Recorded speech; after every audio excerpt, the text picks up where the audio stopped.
Hello, my quilting friends. My name is Leah Day, and welcome to Quilted and Bound. This is a fun video and article series put together with Quiltmaker Magazine and the Grace Company. In this video, we're learning about custom quilting. This is a design style where we stitch our quilt tops up a notch using multiple designs over the blocks, sashing, and borders.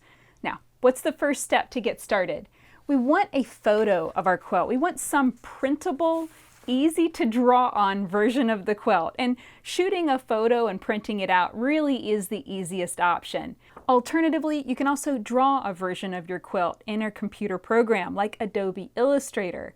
Now, whichever works best for you, doesn't matter. Print out multiple copies. And now let's learn how to draw and design and plan our custom quilting design. So the first step to planning your custom quilting design is to pick your puffy motifs.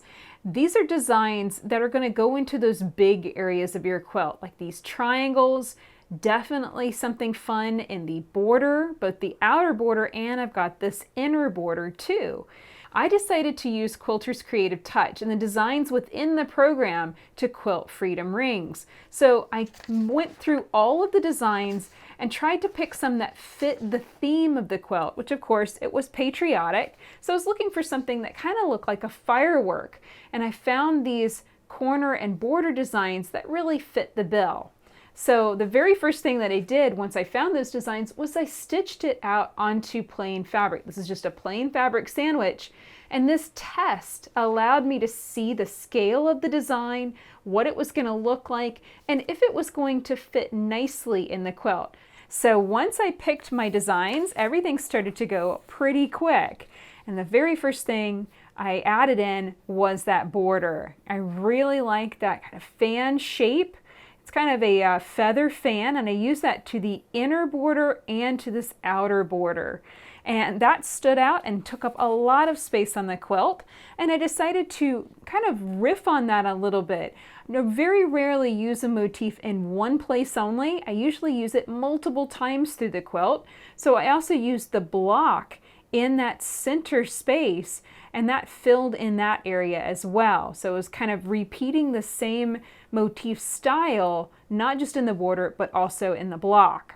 Now these triangles were really, really big on the quilt. They take up a lot of space to the point where I had to plan and do some echo ditching just to shrink the space a little bit because my long arm couldn't actually quilt that whole right triangle in one pass. So once I figured out the maximum amount of space I had to quilt in, then I could pick a nice triangle design, and I chose that other nice fan. It's almost a feather fan there, and that looks really good. And I stitched it not only in these inner triangles, but these outer triangles as well. So that really took care of most of the big scale motifs. These are the ones that are going to take up the most amount of space on the quilt and stand out the most as well. So now it was time to start planning out the smaller scale designs. A lot of this comes into straight line quilting, and it can echo the piecing. That's usually the simplest way to do it. So I stitched little triangles into the inner border. This is right outside of the big triangles, and just filling those in with a little triangle. When I actually got to my real quilt, that proved to be too time consuming, too many thread breaks with every single one. So I actually ended up changing this and ended up just doing a zigzag, kind of an echo ditching zigzag through that area instead. And this is another lesson, guys. You are allowed to change the design. You're allowed to change your mind. You can plan something here on paper, but when it gets to the actual quilt, if you realize that that's too time consuming, then just go on ahead and change the design and make it work for you. The same thing for these inner triangles. That space I was going to do kind of a triangle within a triangle with a thread break between each one. Instead, I used a spiral triangle, so no thread breaks. Was able to quilt through those spaces very, very quickly and easily. And now lastly, the final part of the design was to fill in this kind of background area. When you have a medallion quilt, you kind of have the center area stand out the most, and then your borders are a big finish. And then you have a background space that's usually filled in with straight lines or grid lines. This was my original plan, and it didn't end up actually working. Again, too many thread breaks, too time-consuming of a quilting design for this quilt. So I ended up changing the straight lines. I just changed that very slightly so that way I could quilt through the area and only have 2 thread breaks. And then through this space over these straight line, these strips, I did straight lines going vertical in one area and horizontal in the next quarter of the quilt, and then opposing in the next area. So all in all, it was a great design process. Some things did change, and as you have seen, the quilting was a process, one step at a time, one area at a time. Now, my only regret is this inner border. Because this was such complex piecing, I actually, when I was in the design process, I took the piecing out and made that simpler so that way I could plan the border design and see what I was doing. I ended up finding that that piecing ended up being too complex, and this is a good lesson to learn.